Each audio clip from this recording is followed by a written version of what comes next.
ताली एक हाथ से नहीं बजती। हेलो दोस्तों, नमस्कार, सत श्री अकाल, आदाब। ईश्वर से प्रार्थना करता हूँ कि आप सभी खुश और मज़े में हों।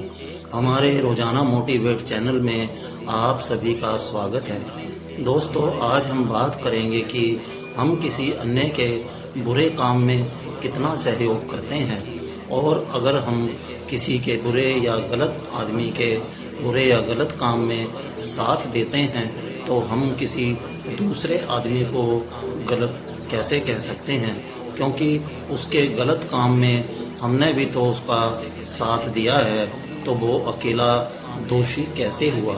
हम भी तो बराबर के दोषी हुए। इसीलिए तो कहते हैं ना कि पापी का साथ देने वाला भी पापी होता है, यानी कि ताली दोनों हाथों से बजती है। तो चलिए शुरू करते हैं ये कहानी। जिस तरह ताली कभी भी एक हाथ से ही नहीं बजती, उसी तरह एक अकेला व्यक्ति लंबे समय तक किसी गलत या सही काम को खुद आगे नहीं बढ़ा सकता है। इसके लिए उसको उसके ही जैसे लोगों की जरूरत पड़ती है। एक बार गौतम बुद्ध यात्रा करते हुए एक गांव में पहुंचे। गांव में एक चरित्रहीन स्त्री थी जो कि बुद्ध को देखकर बहुत ही आकर्षित हुई। वह रोज उन्हें देखती और हमेशा उनसे बात करने की कोशिश किया करती, लेकिन उसे कभी मौका नहीं मिलता, क्योंकि कोई ना कोई हमेशा गौतम बुद्ध के आसपास रहता था। एक दिन ऐसा आया कि बुद्ध अकेले थे।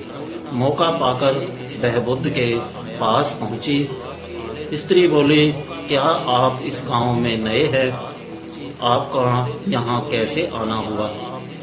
गौतम बुद्ध बोले, मेरा तो यही कार्य है, गांव-गांव जाकर लोगों को ज्ञान देना। स्त्री बोली, आप दिखने में बहुत आकर्षक हैं, बिल्कुल एक राजकुमार की तरह। आपने युवावस्था में यह गेरुआ वस्त्र क्यों धारण कर लिया? गौतम बुद्ध बोले, मेरे जीवन के 3 सवाल थे जिसका जवाब खोजने के लिए मैंने गेरुआ वस्त्र धारण किया था। एक बीमार आदमी, एक बूढ़ा व्यक्ति और मृत्यु। इन 3 सवालों के जवाब मिलने के बाद मैं समझ गया कि जीवन में सब कुछ नश्वर है, कुछ नहीं बचने वाला। यह शरीर तो एक दिन मृत्यु को प्राप्त हो जाएगा। इसलिए मैंने संसार का मोह छोड़ दिया। बुद्ध की बातें सुनकर वह स्त्री बहुत प्रभावित हुई। उससे किसी पुरुष ने कभी इस प्रकार की बातें नहीं कही और सुनी थी। उसने बुद्ध के सामने हाथ जोड़े और कहने लगी, आप आकर्षक के साथ साथ बड़े बुद्धिमान भी हैं। मैं आपको अपने घर भोजन के लिए निमंत्रण देना चाहती हूँ। बुद्ध बोले, ठीक है, मैं आपके घर भोजन पर अवश्य आऊँगा। जब बुद्ध उस स्त्री की बातें चल रही थी, तभी सरपंच और कुछ गांव वाले गौतम बुद्ध के नजदीक आने लगे। उन्होंने दोनों को एक साथ देख लिया था। स्त्री ने जैसे ही लोगों को अपनी तरफ आते देखा, वह जल्दी से भागते हुए निकल गई। सरपंच और गांव के कुछ लोग गौतम बुद्ध के पास पहुंचे। सरपंच बोले, आप और उस स्त्री के बीच क्या बातें हो रही थी? बुद्ध बोले, उस स्त्री ने मुझे भोजन के लिए अपने घर आने का निमंत्रण दिया है। ऐसा सुनते ही सरपंच और गांव वाले एक दूसरे की तरफ देखने लगे। सरपंच बोले, बुद्ध, आप इतने महान हो, कृपा करके उस स्त्री से दूर रहें। बुद्ध बोले, लेकिन क्यों? सरपंच बोले, क्या बताऊं, मुझे बताने में भी शर्म आती है। वह स्त्री चरित्रहीन है। आप जैसे महापुरुष उसके यहाँ भोजन पर जाएं, यह तो बड़े अपमान की बात है। बुद्ध बोले, क्या तुम्हारे पूरे गांव में सिर्फ वही स्त्री चरित्रहीन है? सरपंच बोले, हाँ बुद्ध, उसने बहुत सारे लोगों का घर तोड़ा है। वह सभी पुरुषों को अपने रूप के जाल में फंसाकर मोहित कर देती है। उसकी धूर्तता और नीचता की कोई हद नहीं है। इसलिए मैं आपको आपके भले के लिए बता रहा हूँ। बुद्ध बोले, सरपंच जी, क्या आप मुझे एक हाथ से ताली बजाकर दिखा सकते हैं? सरपंच बोले, यह आप क्या कह रहे हैं? एक हाथ से ताली कैसे बज सकती है? बुद्ध बोले, चलो, आपको इस बात का तो ज्ञान है कि ताली कभी एक हाथ से नहीं बजती। यदि वह स्त्री चरित्रहीन है तो इसका अर्थ यह है कि तुम्हारे गांव के पुरुष भी चरित्रहीन हैं।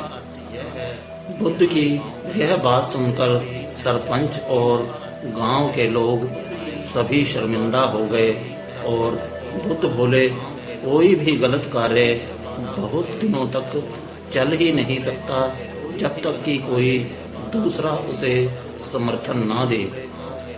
इसलिए किसी एक पर दोष लगाना पूरे तरीके से गलत है।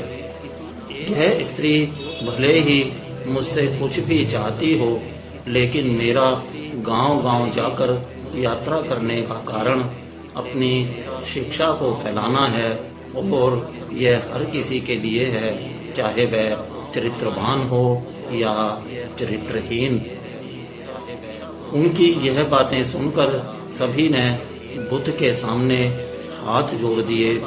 इस कहानी से हमें यह शिक्षा मिलती है कि कोई भी अच्छा या बुरा कार्य तभी आगे बढ़ता है जब लोगों की सहमति उसमें शामिल होती है।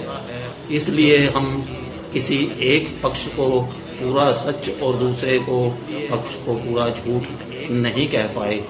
तो दोस्तों, इस कहानी का सार यही निकलता है कि हम जब तक किसी भी गलत काम को बढ़ावा नहीं देते हैं तो कोई भी गलत काम आगे नहीं बढ़ सकता है।